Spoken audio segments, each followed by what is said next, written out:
Hi hello నమస్తే, నా పేరు Vasu. Welcome to my channel. ఇప్పుడే గేమ్ చేంజర్ మూవీ కంప్లీట్ అయింది. సినిమా ఎలా ఉందంటే it's average movie and one time watchable అంతే.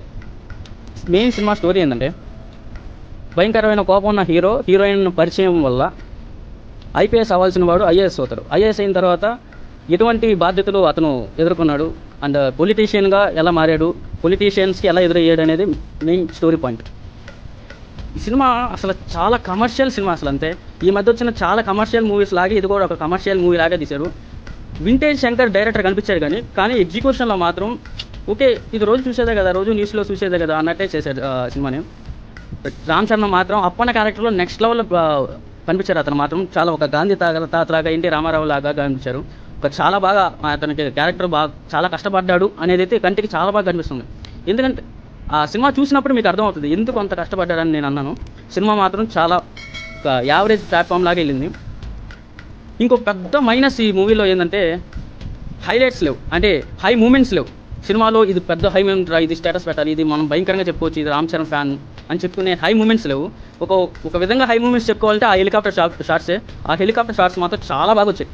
ఇంకా హీరోయిన్ మాత్రం పెద్దగా యూజ్ చేసుకోలేదు అనిపించింది. ఆమె మొత్తం పాటలకి దానికే పెద్ద యూజ్ అయింది ఆమె. బట్ కెమెరా మాత్రం ఎప్పుడు రామ్ చరణ్ చుప్పే తిరుగుతుంది స్టోరీ మొత్తం కూడా.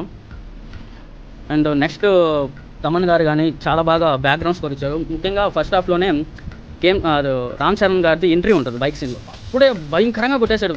చాలా బాగా అనిపించింది నాకైతే. ఇంకా క్లైమాక్స్ పోర్షన్లో మళ్ళీ క్లైమాక్స్లో అంత బాగా అనిపించింది. అంత బ్యాక్గ్రౌండ్ స్కోర్ అప్పుడు దాకా పెద్దగా ఏం అనిపించలేదు. ఇంకో సినిమా పెద్ద మైనస్ నాకు మాత్రం పిచ్చిగా అసలు అసహ్యం చేసింది. నానా హైరానా మూవీ, అదే నానా హైరానా సాంగ్ ఎత్తేసారు.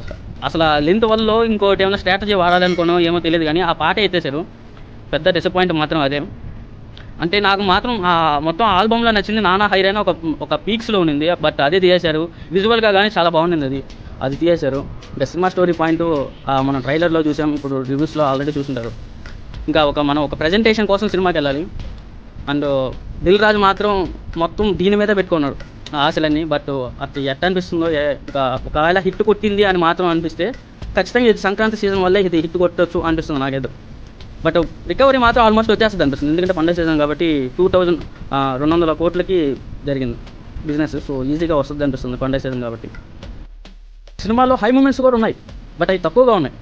ఇంకోటి ఎస్ఏ సూర్య గారు నటించారు దీంట్లో, అసలు జీవించారు. అసలు సినిమాలో చాలా షార్ట్స్ కూడా ఇతని వల్ల చాలా నిలబడ్డాయి అనిపించింది నాకైతే.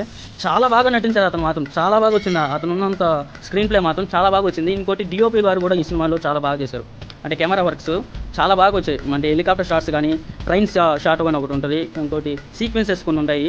అంటే పొలిటీషియన్గా వచ్చిన తర్వాత ఒక సీక్వెన్సెస్ ఉంటాయి, అట్లాంటివి మాత్రం చాలా బాగా రిచ్గా కనిపించాయి. రిచ్నెస్ మాత్రం ఎక్కడ తగ్గనివ్వలేదు. ప్రొడక్షన్ చాలా అసలు తగ్గనే లేదు. సినిమా మాత్రం యావరేజ్ సినిమా అనిపించినా కానీ ఈ రిచ్నెస్ కోసం ఈ పండగ సీజన్లో చాలా బాగా వర్త్ అనిపించింది. చాలామంది యూత్ కూడా దీనికోసం వెళ్తారనిపించింది. బట్ మాకు స్టోరీ పాయింట్ కావాలనుకునే వాళ్ళైతే దీన్ని ఖచ్చితంగా అవాయిడ్ చేస్తున్నారు కూడా ప్రస్తుతానికి.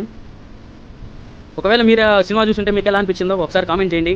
అయితే వన్ టైం వాచబుల్ కాబట్టి ఒక ఎక్స్పీరియన్స్ కోసమైనా, ఒక రిచ్నెస్ కోసమైనా వెళ్ళండి మూవీకి. Okay guys, by now. And Daaku Maharaj and Sankranti reviews కూడా తొందరలోనే వస్తాయి. ఇంకా 4 daysలో మొత్తం సెలబ్రేషన్స్ కాబట్టి వస్తాయి. Okay guys, by now. Like this channel and subscribe this channel.